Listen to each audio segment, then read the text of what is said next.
રૂપિયા 11 કરોડથી વધુનો કુલ 34 ગુનાઓનો એનડીપીએસનો મુદ્દામાલ નાશ કરતી ડ્રગ્સ ડિસ્પોઝલ કમિટી સુરત શહેર એસઓજી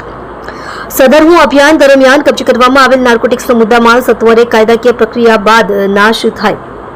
તે માટે સુરત શહેર વિસ્તારમાં ડ્રગ્સ ડિસ્પોઝલ કમિટીની રચના કરી તેના અધ્યક્ષ તરીકે નાયબ police commissioner Shri Rajdeepsinh Nakum SOG Surat શહેરનાઓએ સુરત શહેરના અલગ અલગ પોલીસ સ્ટેશનમાં કબજે કરેલ નાર્કોટિક્સનો મુદ્દામાલ શક્ય તેટલી ઝડપી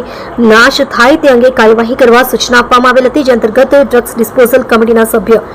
શ્રી મદદનીશ police commissioner G.A. Satvaiya, eco cell Surat શહેર તથા police inspector A.P. Chaudhary SOG Surat શહેર દ્વારા સુરત શહેરના અલગ અલગ પોલીસ સ્ટેશનમાં નાર્કોટિક્સના કેસોમાં કબજે લીધેલ નાર્કોટિક્સનો મુદ્દામાલ અંગે નાશ કરવા પાત્ર